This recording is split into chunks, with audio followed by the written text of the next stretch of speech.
Deseos del hombre y vida eterna. Leyendo el título de la propuesta para esta semana, Vida terrenal y vida eterna, vino inmediatamente a mi mente el recuerdo de un capítulo de la Suma contra Gentiles, leído hace muchos años, que en su momento me había resultado profundamente consolador, pero sobre el cual no había reflexionado lo suficiente. Se trata de 3 contra Gentiles 63. Qualiter in ira ultima felicitate omne desiderium hominis completur. En aquella felicidad última que esperamos, todo deseo del hombre se verá colmado. El texto constituye un maravilloso puente entre esta vida terrenal y la vida eterna, extremadamente apropiado para profundizar el asunto de esta semana.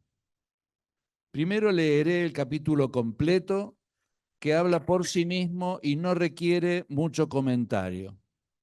Luego propondré 10 apuntes o anotaciones al margen del texto que fueron brotando de manera espontánea de su lectura.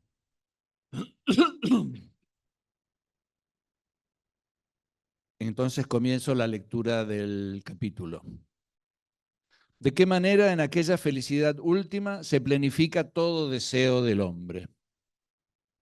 De lo dicho, se hace evidente, dice Santo Tomás, que en aquella felicidad que procede de la visión divina, todo deseo humano será colmado, impletur, según aquello del Salmo, quien llenará de bienes tu deseo. Y todo afán, studium humano, allí alcanzará su consumación, lo cual se hace evidente a quien discurre por los casos particulares, discurrenti per singula. Pues existe cierto deseo del hombre en cuanto es intelectual, del conocimiento de la verdad, deseo que los hombres satisfacen por el cultivo de la vida contemplativa. Y esto manifiestamente quedará consumado en aquella visión cuando, por la visión de la primera verdad, le será dado conocer todo lo que el intelecto desea naturalmente saber. Existe también cierto deseo del hombre en cuanto posee razón, por la cual puede disponer de las cosas inferiores, al que los hombres satisfacen por el esfuerzo de la vida activa y civil, el cual deseo principalmente apunta a que toda la vida se disponga según la razón, lo cual es vivir según la virtud, pues el fin de cualquier virtuoso en el obrar es el bien de la propia virtud, como del fuerte que obre con fortaleza. Y este deseo se completará entonces totalmente, porque la razón estará en su máximo vigor, iluminada por la luz divina, de manera que no pueda decaer de lo recto. También, sigue diciendo Santo Tomás, siguen a la vida civil ciertos bienes que el hombre requiere para el obrar civil, como la sublimidad del honor, al que apeteciendo desordenadamente los hombres se vuelven soberbios y ambiciosos.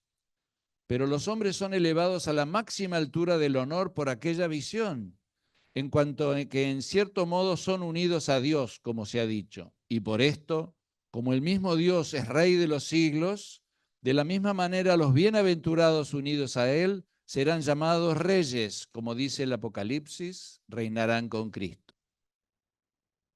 Y a la vida civil sigue otro apetible, que es la celebridad de la fama, por cuyo deseo desordenado los hombres son llamados deseosos de vanagloria, inanis gloria cupidi. Y los bienaventurados por aquella visión serán vueltos célebres, no según la opinión de los hombres, que pueden decepcionar y ser decepcionados, sino según el conocimiento máximamente verdadero de Dios y de todos los santos.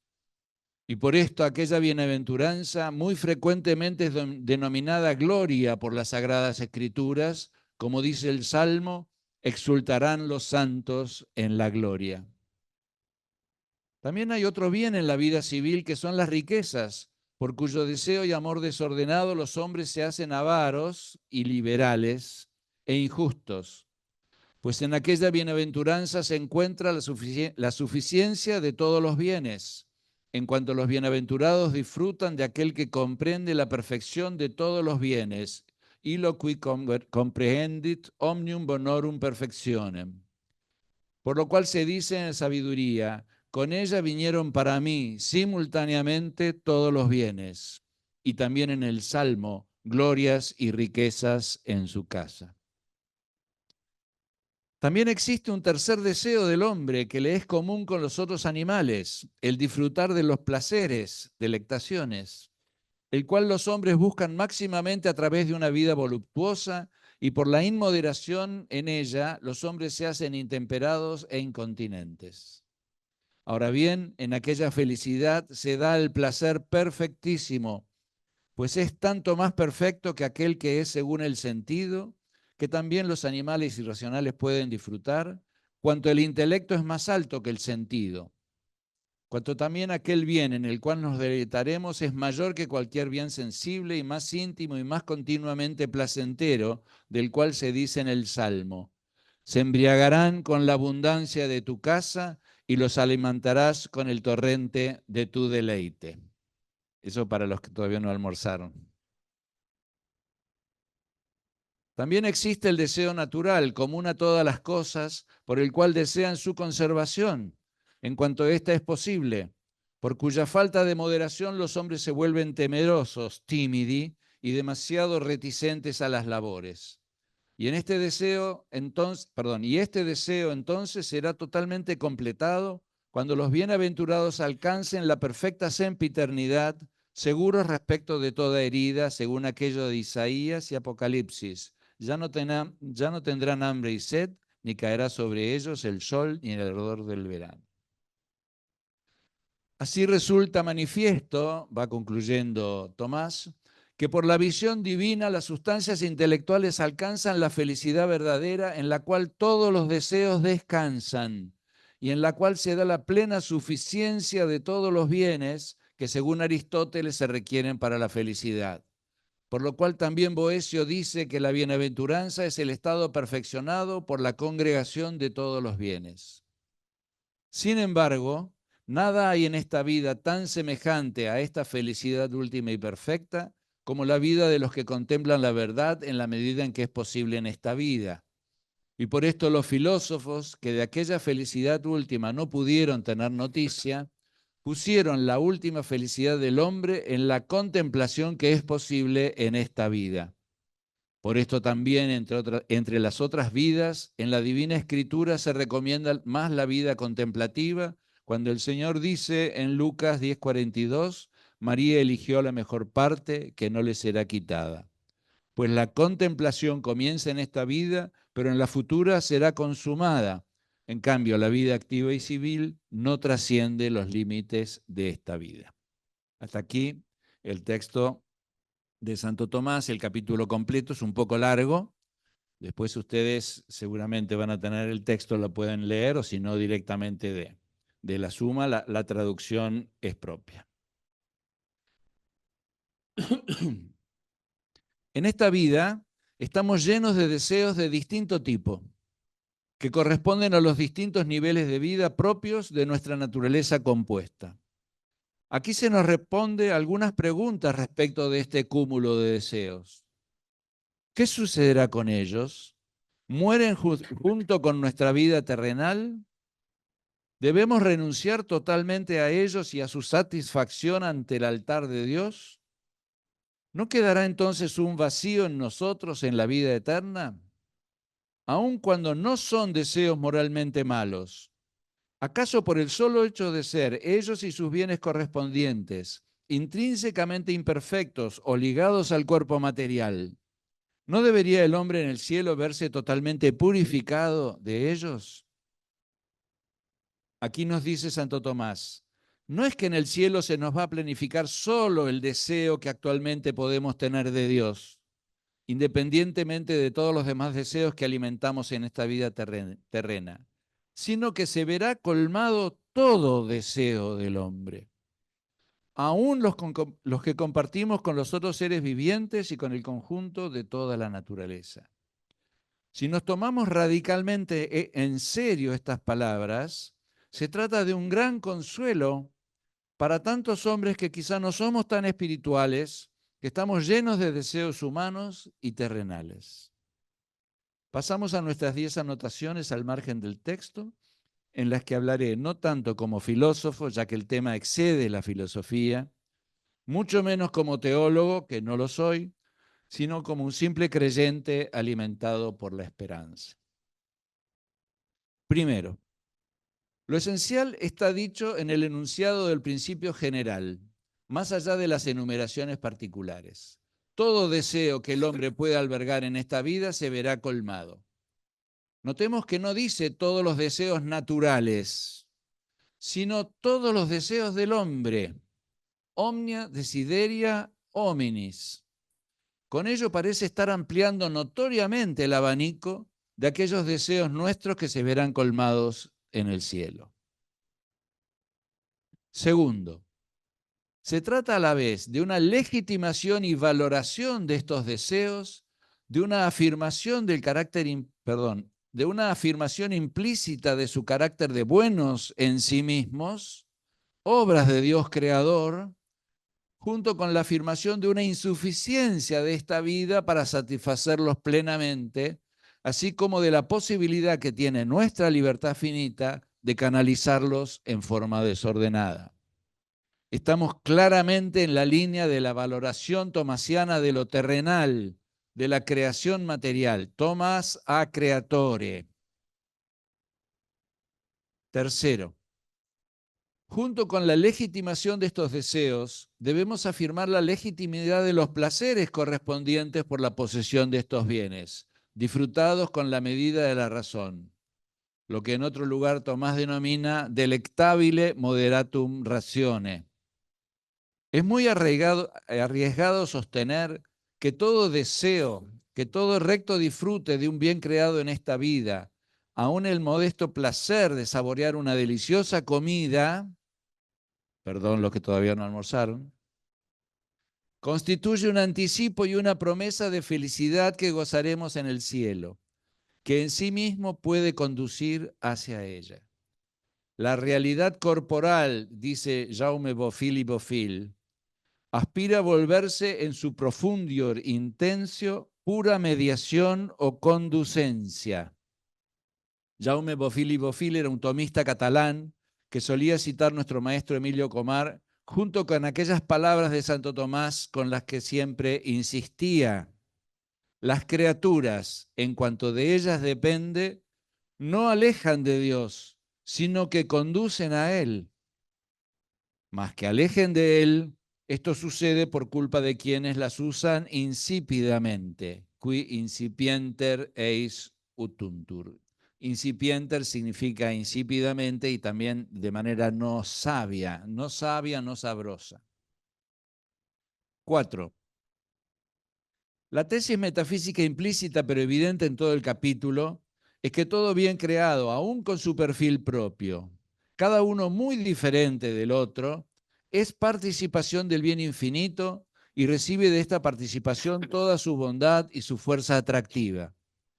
Y justamente esa diferencia entre los distintos bienes particulares expresa de manera finita y múltiple, cada uno con su matiz y complementándose entre sí, la inagotable y multifacética riqueza del bien divino, de la misma manera como las diferentes esencias finitas se complementan para expresar de manera múltiple y diversa la inagotable riqueza del ser subsistente. A gozar de este bien imparticipado o bien intensivo, denominado de varias maneras en el capítulo, como congregatio omnium bonorum, comprehensio omnium bonorum perfectionis, plena suficiencia omnium bonorum, que contiene en sí y supera infinitamente las riquezas de todos los bienes particulares, somos llamados en la visión beatífica, unida al lleno total, a la inseparable fruicio de nuestra voluntad con su ser de ese bien, sed de ese bien infinito. 5. Los vicios morales aparecen claramente en el texto como realizaciones desordenadas de esos deseos humanos en sí mismos legítimos, que en el cielo serán totalmente purificados de ese desorden. Se mencionan varios ejemplos.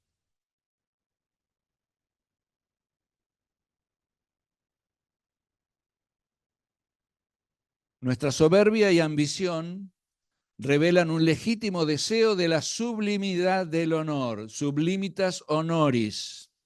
Pienso, por ejemplo, en el honor del servicio a la comunidad civil o militar. Nuestra inanis gloria, gloria vacía que revela un legítimo deseo de la celebridad de la fama, de una recta gloria de nuestro propio ser y de nuestra propia vida. Clara cum laude noticia que todos los humanos necesitamos y a la que es legítimo aspirar. Joseph Pieper la describe así: una vida que lleva como final y desenlace el estado de gloria, es decir, la absolutamente segura e inconfundible corroboración del primer amante, que en ese estado de revelación nos diga públicamente, o sea, en presencia de todos los seres creados, a la vez que con su palabra lo realiza, que es maravilloso ser lo que somos. Nuestra avaricia y nuestra injusticia revelan un deseo legítimo de riqueza, de abundancia y suficiencia de bienes que no se agoten ni escaseen. Nuestra intemperancia e incontinencia revelan un justo y natural deseo de placer y de disfrute de las cosas. Nuestra cobardía, timiditas, revela un justo y totalmente natural deseo de conservación de nuestro ser. 6. La distinción entre intellectus y ratio se encuentra explícita y con ella la superioridad del intellectus y su rol en la contemplación teorética de la verdad, así como la afirmación de la ratio como práctica, especialmente gobernativa. El primer párrafo hace referencia al goce de la vida intelectual en el sentido preciso de la vida de intellectus, como órgano de la contemplación. Nuestra sed de verdad será plenamente saciada. El segundo alude a los deseos propios del hombre en cuanto posee ratio y hace referencia no tanto a esta en el sentido de razón discursiva, dianoia, cuanto en el sentido del logos, rector de la vida, el orthos logos, la recta ratio. Es la experiencia de disfrute en el ejercicio de la razón práctica, el deseo y el placer del uso de la prudencia, de gobernar nuestra propia vida y también la de las comunidades que nos son encargadas. 7. Una cuestión que surge inevitable, particularmente ante quienes objetan que el cielo será aburrido. ¿Cómo puede hacerme feliz la visión cuando mi deseo es de acción? Por ejemplo, en un emprendedor que disfruta intensamente en la realización de distintos proyectos. Es verdad que la vida activa y civil no trasciende los límites de esta vida, como dijo Tomás al final del capítulo, y que la que nos espera será la consumación de la contemplación. Pero también y misteriosamente se completará también nuestro deseo de praxis y de poiesis y el placer que ellas encierran. Se tratará de una participación de las criaturas racionales e intelectuales en el gobierno del mundo, asociadas al reinado divino. La razón estará en su máximo vigor, iluminada por la luz divina, de manera que no pueda decaer de lo recto. Y como el mismo Dios es Rey de los siglos, reinaremos con Él y unidos a Él seremos llamados reyes. Se trata también de un reposo, de un descanso de la actividad práctica y poética, pero que conlleva el gozo de sus frutos eternos. En aquella vida que será justamente una vida, que fácil y livianamente pronunciamos esta palabra, no se perderá nada de todo lo bueno que hayamos podido construir en esta. En una historia personal misteriosamente recapitulada y conservada en los graneros celestiales del reino, que se llenará de contenidos con nuestras acciones rectas aquí en la tierra. Jamás se perderá en vano, dice el mismo Pieper, una brizna de lo que en lo terreno histórico es bueno. Bueno, justo, verdadero, bello, logrado y saludable. También se trata de un alivio de nuestro deseo, en lo que tiene intrínsecamente de imperfección, de ansia y afán, studium, de insatisfacción, como ausencia del bien amado. Una felicidad en la que todos los deseos descansan, dice Santo Tomás. No es casual que este grandísimo maestro defina siempre el placer y el gozo en el bien amado alcanzado como reposo, quies in bono. Es el domingo sin ocaso en el que la humanidad entera entrará en tu descanso, como dice la liturgia. 8. El deseo de subsistencia existe, es innegable, pero es, por así decir, el deseo más bajo en la jerarquía de los deseos que nos propone el capítulo. No es el determinante, no es el dominante. El mero subsistir, un mero paso a la inmortalidad en sentido iluminístico, no alcanza. No queremos seguir viviendo por el solo hecho de seguir existiendo. Sería un mero esse sin operari y por lo tanto sin felicidad. Y podría significar, abandonado a sí mismo, un terrible vacío. Necesitamos un para qué y sobre todo un con quién. Esa subsistencia se llena de vida y de sentido con la contemplación y el gozo del amado en la comunión de los santos. 9. La enumeración, el discursus per singula, no tiene por qué ser exhaustiva. Se trata de una inducción incompleta, de una mostración de la verdad de la tesis general con ejemplos particulares. Hay otros deseos humanos que no están enunciados aquí y que también encontrarán su plenitud en el cielo. Me permito mencionar algunos. El deseo de la unión con el otro en el amor, de amar y ser amados. ¿Acaso no es uno de los motivos más fuertes de felicidad en esta vida? Quizá el más universalmente reconocido, especialmente por los hombres y mujeres sencillos de corazón que seguramente no conocen el gozo de la contemplación sapiencial o el ejercicio del gobierno de una comunidad, pero que encuentran felicidad en el siempre compartir con su familia y amigos, por ejemplo, en una comida familiar al volver de la jornada laboral o el domingo al mediodía. El cielo, como plenitud de la caridad, de la unión en el amor con Dios y con los hermanos, será un banquete, las bodas del Cordero y también el desposorio pleno entre cada alma hermosa y el esposo, para decirlo con San Juan de la Cruz. El deseo de salud, que podemos albergar tantos enfermos en este mundo. ¿Acaso salvación no viene de salud? Somos llamados a ser total y definitivamente sanados por Jesús médico de todas nuestras enfermedades y heridas del cuerpo y de la mente. El deseo de justicia, hambre y sed de que cada uno tenga lo suyo, su derecho. El deseo de paz, de una profunda tranquilidad en el orden y el deseo de unidad y armonía para todos aquellos que sufrimos los conflictos y las guerras exteriores o interiores. Una paz que, como dice la carta a los Corintios, está más allá de todo lo que podemos pensar, la paz de Dios. El deseo de belleza, para aquellos que amamos la música, por ejemplo. Por más maravillosa que sea la vicio como imagen del conocimiento espiritual, de la presencia bellísima que nos espera, me parece que sigue siendo una imagen tomada de lo sensible y por lo tanto en cierta medida insuficiente y limitada. Hay una belleza visual, pero también hay una belleza auditiva, una música de la que participa toda belleza musical creada y sensible, y en especial la música sacra. A escuchar esta música divina que es fuente y la primera y gloria del Apolíneo Sacro Coro, nos invita Fray Luis de León en su oda a Francisco Salinas. La vicio beatífica será sin duda también y al mismo tiempo audicio beatífica. ¿Acaso San Agustín no nos advirtió en su poema Cero te amavi acerca de los 5 sentidos espirituales? Vocasti, splenduisti, fragrasti, gustavi, tetigisti.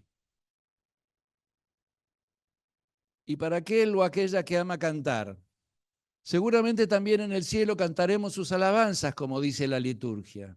Como Martín, aquella hija del pastor en la fiesta de Babet, extraordinaria cantante que renuncia al canto en la tierra por amor para acompañar piadosamente a su padre en su misión. ¿Cómo se alegrarán los ángeles al escucharte?, le dice no sin tristeza su maestro, Achille Papin, al aceptar su decisión. San Agustín pone en la boca de Dios estas palabras al terminar la ciudad de Dios. Yo seré su saciedad. Yo seré lo que puedan desear honestamente los hombres: la vida, la salud, el alimento, la abundancia, la gloria, el honor, la paz, todos los bienes. Así, en efecto, dice San Agustín, se entiende rectamente lo que dice el apóstol: Dios lo será todo en todos. 10. De todas maneras, queda asentada la superioridad de la vida contemplativa como semejanza terrenal del cielo. Nada hay en esta vida, dice Tomás, tan semejante a esta felicidad última y perfecta como la vida de los que contemplan la verdad en la medida en que es posible en esta vida. Todos los hombres, por naturaleza, deseamos saber, y el cielo será la plenitud de este deseo, ya que en Dios lo veremos todo, según aquel pasaje de San Gregorio que cita Santo Tomás en De Veritate: ¿qué es lo que no verán los que vean al que todo lo ve? Sí, es verdad. Los creyentes creemos en que toda esta saciedad nos espera en Dios y en que quizás no estamos lejos, confiados en su misericordia. Última felicitas, y no solo beatitudo, con la misma palabra con que denominamos a esos pocos momentos de total plenitud que en la tierra podemos vivir en medio de nuestras luchas y pesares, y que deseamos con nuestro deseo más hondo, con nuestra voluntad subnatura. Ser creyente, hoy como ayer, es tener esta segunda ingenuidad y esta audacia de creer toda esta maravilla, de esperar con inconmovible esperanza, incluso más allá de todos estos deseos humanos, que finalmente se quedan cortos porque la fuente aplasta al sediento, lo que nadie vio ni oyó y ni siquiera pudo pensar, aquello que Dios preparó para los que lo aman, porque nos ha sido prometido por el Señor, que es fiel a sus promesas. Bien.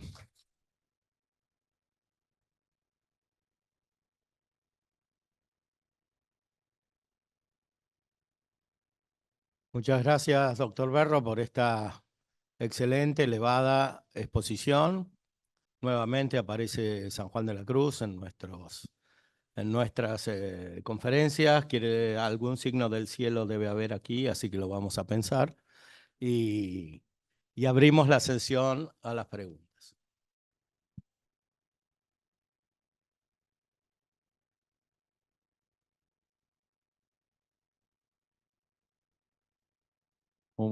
Muchas gracias, doctor. No, mi pregunta es si reconoce Santo Tomás o usted alguna distinción entre el alma separada del cuerpo en el cielo y después de la resurrección de los muertos en esto de los deseos, especialmente esto de colma todo deseo, especialmente sensitivo también que usted mencionaba. Claro, yo no soy tan teólogo como para poder entrar en detalle en este tema. Lo que imagino como respuesta es que la resurrección, nosotros creemos que hay como dos instancias: la supervivencia del alma, el juicio particular, y la resurrección final. No son lo mismo, según la fe tradicional de la Iglesia Católica. En esto hay matices con los protestantes y demás. Yo entiendo que la resurrección del cuerpo agrega felicidad a una felicidad que ya es plena para el alma. Es difícil de decir cómo, ¿no? A través de una repercusión, de una resonancia. Capaz que el padre Andereggen o otro padre acá presente puede ayudar a contestar mejor que yo. Bueno, claro, el modelo es Cristo, ¿no? Cristo tiene la visión beatífica durante toda su vida, incluso antes de nacer, porque la visión beatífica es espiritual, no necesita de los sentidos. Sin embargo, los sentidos de Cristo se forman, pues ayudan al intelecto y ayudan también al gozo que produce la visión intelectual. Yo te alabo, Padre, Señor del cielo y de la tierra, porque has ocultado estas cosas a los sabios y prudentes y las has revelado a los pequeños. En San Lucas dice que esto lo dijo lleno de gozo en el Espíritu Santo. Ese gozo es un gozo de la voluntad que tiene su fuente en la visión de la inteligencia, que no era por fe, porque Cristo no tenía fe, Cristo tenía la visión beatífica. Después en la pasión, Cristo sufre verdaderamente y sin embargo no pierde el gozo de la visión beatífica. Y después de la resurrección, Cristo goza plenamente en todos sus sentidos, según todos sus sentidos. Si antes no lo hacía, es por una dispensa, porque no quiso, para ser semejantes a nosotros. De una manera parecida pasa en la resurrección de los cuerpos, o sea, en las almas de los que son bienaventurados gozan de la visión beatífica de Dios, pero no tienen los sentidos, no pueden gozar según las pasiones y tampoco según el cuerpo. Después de la resurrección, sí, eso es posible. O sea, los sentidos no impiden la acción del intelecto, como sucede en cambio en esta vida, de manera tal que aún con el conocimiento sensitivo se puede ver la esencia de Dios como la veía Cristo en esta vida mortal. Nosotros también podremos ver la esencia de Dios, tener sentidos y gozar principalmente según nuestra parte espiritual y como un complemento, como una redundancia, como una continuación que se agrega a lo otro, que es lo esencial, pero se agrega de modo real. ¿eh? Como estas flores se agregan de modo real a la presencia de los ángeles entre nosotros, que nos ayudan. Pero las flores no son lo mismo que los ángeles. Y así los sentidos colaborarán para nuestra felicidad según el cuerpo en unión perfecta con el alma. Sí, doctora. Un comentario más nomás, agregando a lo del padre Andereggen. La doctrina tomasiana de la redundancia que hay que estudiar puede agregar algo en la línea de lo que el padre explicó, de cómo esa intensidad del espíritu reverbera en el cuerpo. Y mucho más va a pasar esto, pienso, en estado de resurrección. Muchas gracias por tu exposición tan brillante y vehemente. Yo quería continuar con algo de lo que preguntó acá nuestro colega y lo que dijo el padre Andereggen. En realidad, ¿sí? ¿Estará apagado, che? En realidad, digamos, la visión beatífica es de la persona. Santo Tomás lo dice dando un argumento de conveniencia a la resurrección de los cuerpos. ¿Por qué? Porque el alma espiritual fue creada como forma de un cuerpo y ella no estará completa hasta el momento de la resurrección de los cuerpos. De manera que el cuerpo agrega algo a la visión beatífica, que el alma vuelve a unirse. Será un cuerpo glorioso, absolutamente distinto del que tenemos en esta vida, pero nosotros lo decimos en el credo, que creemos en la resurrección de los cuerpos. Es decir, pero más allá de una verdad de fe, Santo Tomás da el argumento de conveniencia. Por lo tanto, creo que se agrega algo efectivamente, que es el hecho de que no puede tener el alma separada este gozo supremo al que aludiste, si no vuelve a reunirse con el cuerpo para cual sigue siendo forma. Mientras no se afirme un estado de alguna infelicidad en la fase previa. Sí, la bienaventuranza en la esencia está en los que han pasado esta vida a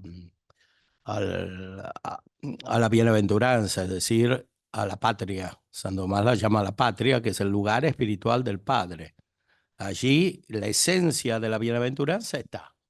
Claro. Pero hay algo que efectivamente se agrega en la resurrección de los cuerpos. San Tomás mismo, cuando se pregunta si se puede ver a Dios con el cuerpo, dice que no, es claro que a Dios no se lo puede ver con el cuerpo. Entonces, en la resurrección no se podrá ver la esencia de Dios con el cuerpo, porque eso es imposible. Pero se podrá ver el cuerpo de Cristo, se podrá ver el cuerpo de los bienaventurados y se podrán tener sentidos internos y externos con los cuales percibir, incluso de un modo sensible, la propia felicidad. Y un último comentario. Me hizo acordar lo que dijiste, Maya, a la tesis de Santo Tomás de que el alma separada no es persona. Para Santo Tomás, el alma separada no es persona. No. La resurrección es del hombre y de alguna manera restituye, porque las acciones son suppositorum, y de alguna manera la resurrección restituye al hombre la condición de persona, si separada no es persona.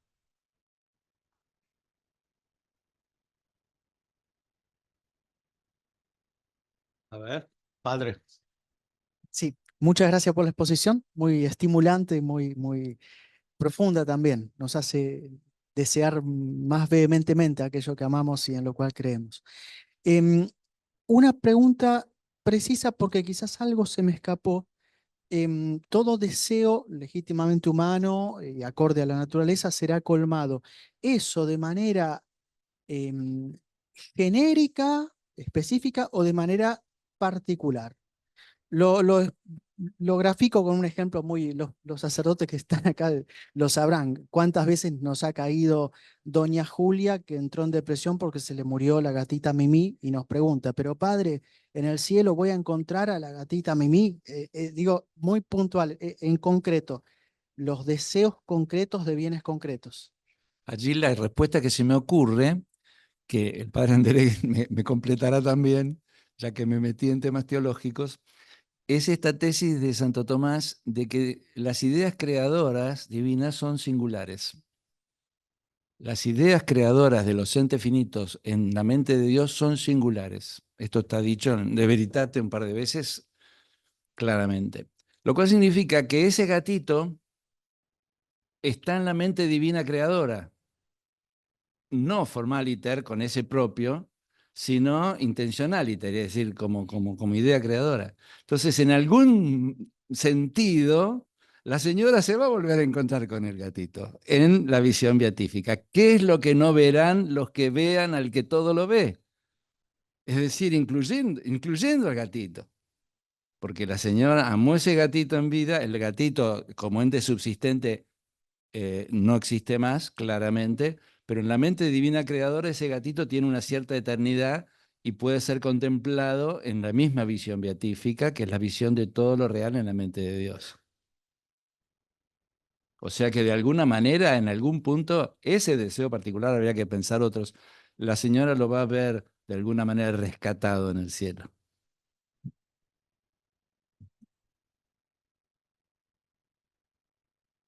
Muy bien. Habría que recordar también lo que dice el Concilio Vaticano II, que es un fruto de la renovación tomista, como se ha señalado anteriormente. El concilio dice que todos los bienes terrenos los encontraremos de otra manera. Es decir, no quiere decir, Santo Tomás dice, el gato no va a estar. En cuanto a gato separado. No, ni siquiera va a haber gatos en el... No van a existir gatos. Claro.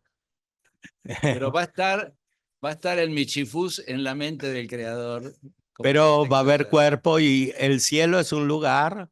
El cielo efectivamente es un lugar. A diferencia de la vulgata teológica confusa contemporánea, dice, no, el cielo no es un lugar, es un estado. Bueno, eso no es verdad. Porque a veces se confunde cielo con bienaventuranza o con patria, ¿no? Que es algo espiritual, efectivamente. Los ángeles tienen bienaventuranza y no tienen cuerpo. Lo mismo que los santos. Santo Tomás tiene bienaventuranza, pero no tiene cuerpo. La única que tiene cuerpo es la Santísima Virgen María, además de Cristo, ¿no? Ahora, Después esperemos que todos tengamos el cuerpo glorioso. Los bienaventurados tienen cuerpo gozoso que redunda. Los que estarán en el infierno también van a tener cuerpo, pero van a sufrir con el cuerpo. Además de sufrir con el alma, sufren según el cuerpo. Pero todo lo que es perfección, los hábitos que son virtuosos van a estar en el cielo. O sea, los hábitos naturales de las virtudes y los hábitos infusos que vienen con la gracia y también los dones del Espíritu Santo. Todo eso va a estar en la bienaventuranza. Y algunos bienes que aquí valoramos tanto como la libertad, ¿no? Que es el corazón de la preocupación moderna. En la libertad va a estar, claro, porque la libertad es una capacidad que tiene la voluntad para elegir, y en el cielo también vamos a poder elegir, ¿no? Por ejemplo, los ángeles eligen cómo hacer bien a las personas, ¿no? Y los santos también. Muchas gracias.